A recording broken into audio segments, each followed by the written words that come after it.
One of the reasons I got involved with solar, my parents, I'm an only child. I have to think about what am I going to do for my parents when they get older. I also have found out that I have cancer not once but possibly twice now. I'm going through testing. And this is helping me keep my farm so that I don't have to sell it and be able to keep paying my bills and keep my life going. And with solar, that possibility is there for everyone because farmers have to pay their own bills. We don't have somebody paying our 401ks. We don't have Medicare. We don't have a business paying our insurance. It's all on us to pay everything. No gas or oil companies have come forward at all to help us with the farm or come forward and say we want to buy the land or lease the land or put an oil well on there.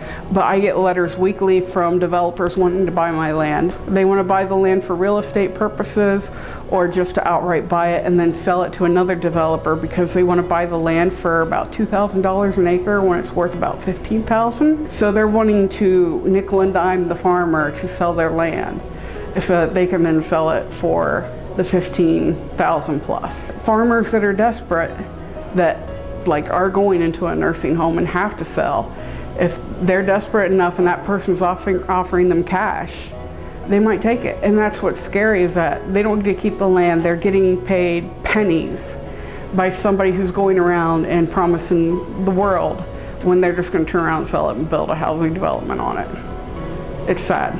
If I was to sell the farm ground for industry or a housing development, it's done for.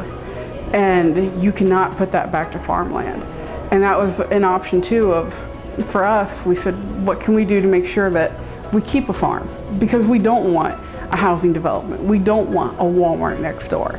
We want to keep it country and keep it quiet and peaceful.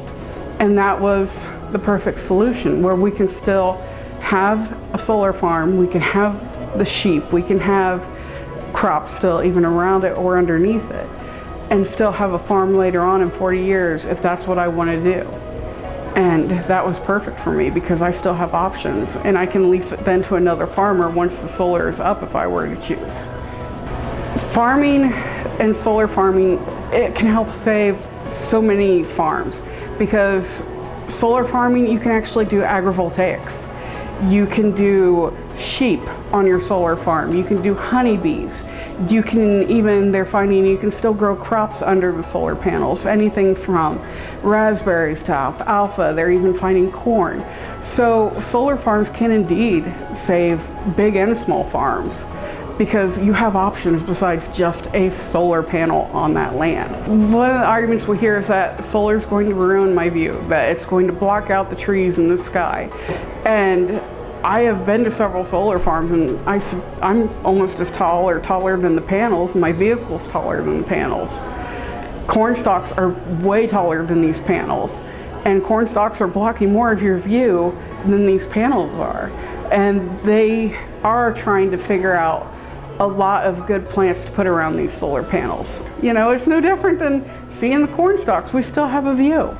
And it's going to be fine. It's not as scary as they're making it out to be in that they're 20 feet tall. They're not.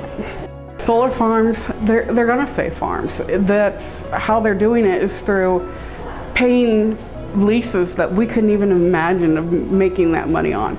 And you can't even go up to a farmer and go, can you pay me that much per acre that this solar farm is paying me? Because farmers can't afford it. And with property taxes going up, with the cost of even just agriculture, the cost of your equipment, the parts, the fertilizers, the chemicals, everything's going up. But the farmers' money coming in isn't going up. How do they expect us to keep farming when we're making basically what we did back in 2010 with 2023 prices?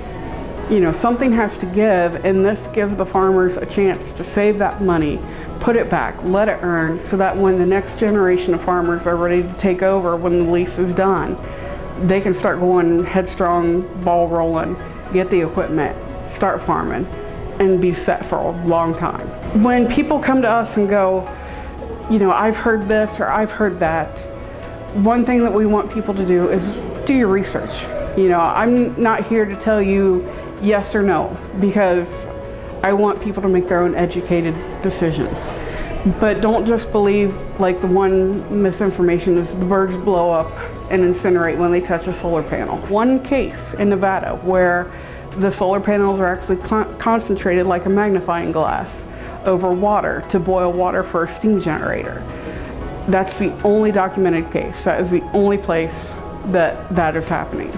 But they're using that as an argument for all solar. It's kind of like saying all corn is the same color. It's not. You have bicolor, tricolor, you have purple corn, you know, there's different things. Do your research. Don't be afraid to talk to people. You learn by talking. And talk to the people that signed up. Talk to the representatives. Let them educate you. Look up documentation from universities so that you're not just looking at the solar farm or the opposition's documentation. Go to a neutral source and see what they're saying and make your informed decision by that.